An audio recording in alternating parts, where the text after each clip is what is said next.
Well, hi, it's Rick Giggy, enjoying easier.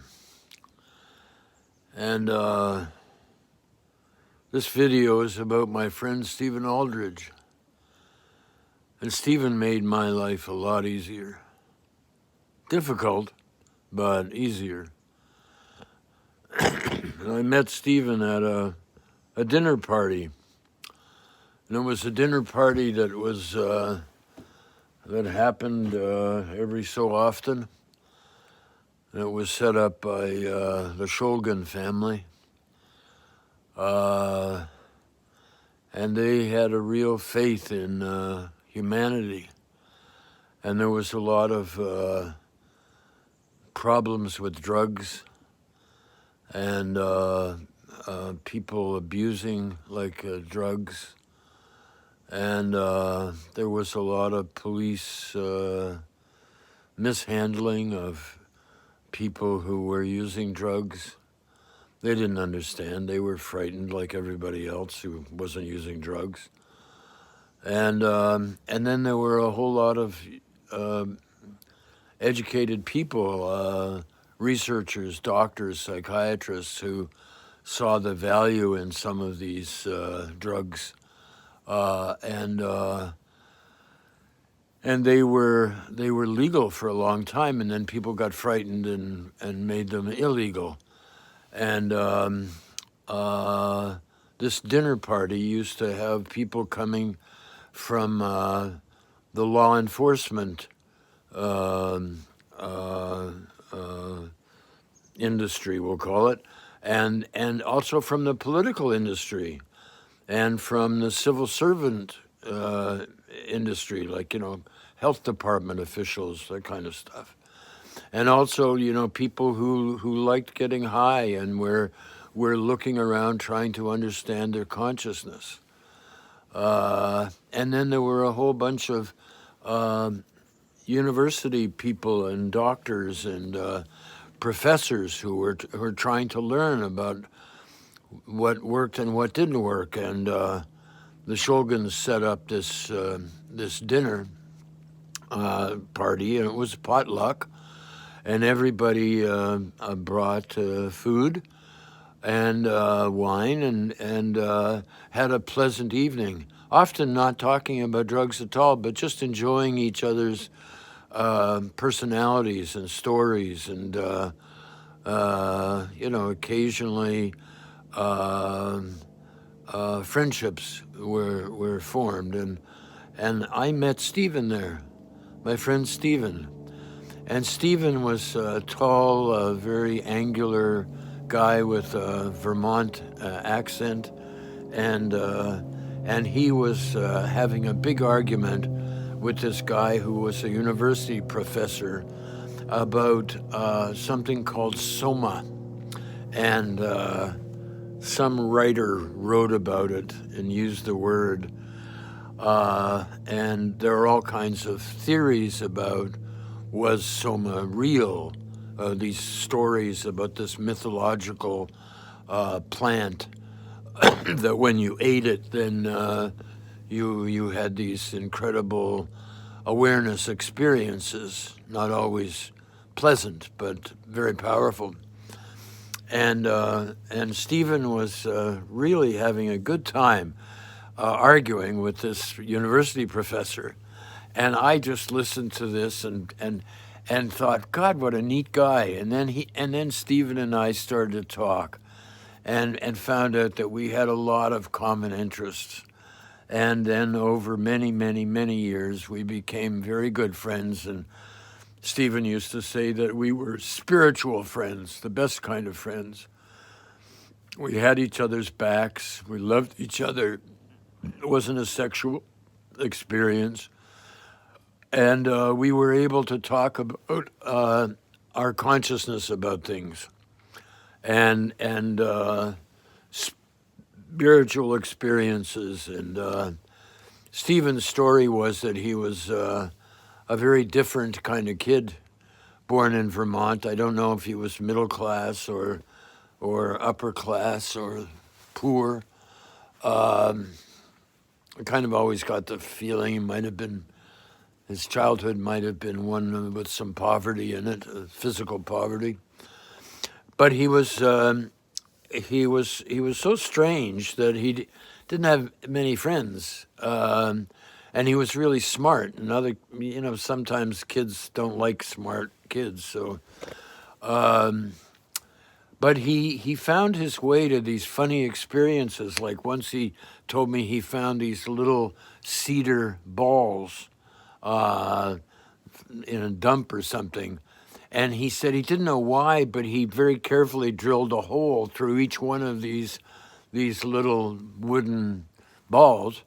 And he thread them all together, and he really felt good with this necklace, and he liked feeling it, He later found out there were 144 beads. That his unconscious had put 144 beads, and I think that's the number that is in what's called a mullah. They're like prayer beads, and they help you meditate and say prayers, and every major religion has a version of them. I'm searching around for my mullahs to show you, and so Stephen was very bothered by the pain and suffering of the world. These are mullahs, and you just do. You've seen them, one bead at a time.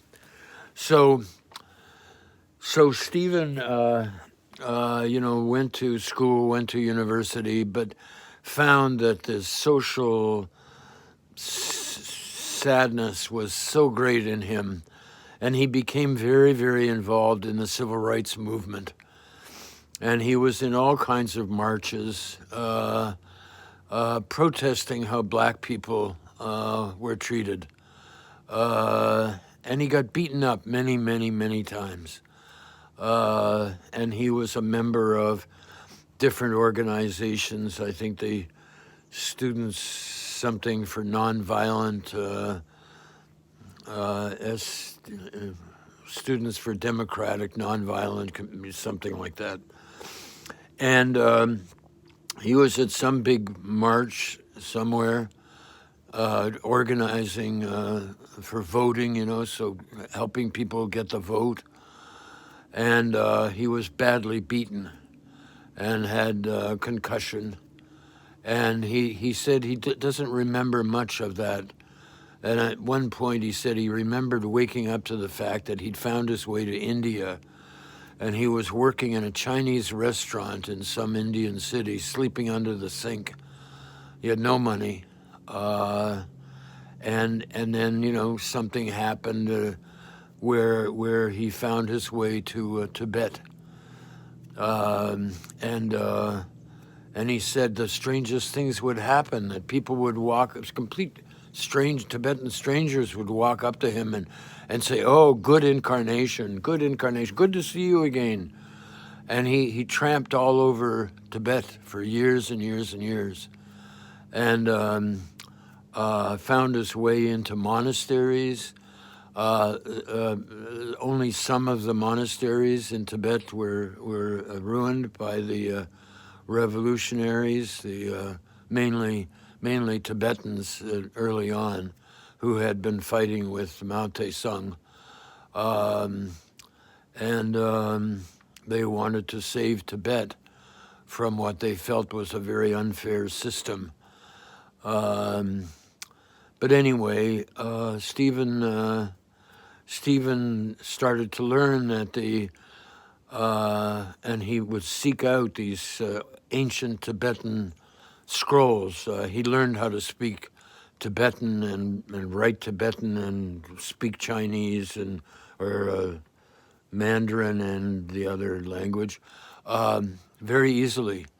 And so he could talk his way with the Chinese officials, and he was very sad about how the Tibetan people were being treated. And he would go and live in the monasteries, and he would go through their libraries looking for evidence of the early Tibetans using plants to enhance their consciousness or give them a rest. And he became quite an expert at it, and he found his way to a place way high in the mountains. I forget. I was amazed at how high it was, and this plant only grows at that height, and is only powerful at that height. And he went to one of the healers, and the healer gave him some of this plant to take. And he said he sat in a garden all day, and it was like spirits were visiting him, and he was realizing things about his consciousness. And he said that the experience was making him more intelligent and also helping him get rid of the pain and suffering that had happened to him as a kid. And he came back to United States eventually and was living in the Berkeley Hills, homeless, moneyless, in a tent. I think he had a tent. It wouldn't surprise me if he didn't even have a tent.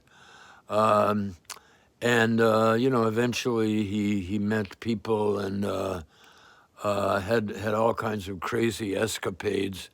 One of them was he had a friend, and she bought him a fancy suit, and he would come in out of the hills and go to her house and her home and put on the fancy suit, and she would get all dressed up, and they would go out around Berkeley and San Francisco, and they would crash these fancy parties and, be very urbane and beautiful and handsome and everything like this. And so they got to eat for free, and they would steal food, and that's what Stephan would live on for the rest of the week whenever they could do that. And then Stephan, got into computers, and because he was very smart and very intuitive.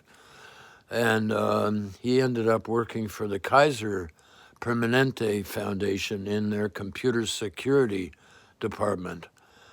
And he met a woman there, and they got married. She was in the radiology department. And the two of them had a good life, and she was a good manager of money. So they got a nice place to live in, and they traveled all over the world. And Stephan and I would get together and have adventures of many kinds. And I miss him terribly. He got a number of illnesses. I think one of them was Parkinson's disease, and he had other things going on with him. But he was incredibly funny, right to the point that he died. Excuse me. So that's the story about my friend Stephan. And once we went down to one of his favorite places, which was in the White Mountains. It was called the White Mountain. And we stayed there for quite a while and had a lot of adventures. There are a lot of spirits in the White Mountains. And I will never forget seeing Stephan. His silhouette was only about that big. And he was laughing. I could hear him laughing. The echo was bouncing up this little valley. And there was no trees or anything. It was all just loose rocks. And he was falling down. He was laughing so hard. And he told me that he'd been visited by dakinis, and you can look up what a dakini is. And they were teasing him and tickling him, and he was laughing and laughing and laughing and laughing. It went on for hours. He laughed for hours. And we would sometimes get to laugh together, and sometimes we would be just immobilized in our tracks by something that was beautiful. Like we were driving once and we came to a pond with lily pads and flowers, and we just sat there, and we were crying at times with tears of joy that it was so beautiful. And Stephan really helped me enjoy life and go easier on myself. And he was non-judgmental with himself. I mean, sometimes he was, but it really helped him when he was infirm and incapable and a drain on his wife. And so if you're curious and you get over yourself, your life gets a lot easier. So I hope you've enjoyed this story, and I told it for you, and I also told it for myself, because I'm starting a study of how my stories change, and I want to remember Stephen, and I think maybe someday I'll really enjoy hearing myself tell about my friend Stephen when part of me can't remember him. And yeah, so have a spiritual practice enough that you can recognize a spiritual friend, and they'll nurture you until you die and beyond. And anyway, so enough of this mundanity. If you want to support me, because I need support now, I haven't worked for years. You can go to the Patreon website, and there's a thing there called Grandpa Ricky's something, I don't know. And you can donate money. I don't know how it works, but I get money every month coming in from it, and I tend to give most of it away unless I really need something. And if you need some money for something to make your life easier, send me a letter, and I hope I've got the bandwidth to respond to you. But I really like the idea of being able to help people and their kids have easier lives. So thank you very much, and make your own stories about, make your own videos about your stories. You never know who can use what happened to you, and how you got through, and how you stayed alive, and how you kept your curiosity up, okay? So thanks a lot.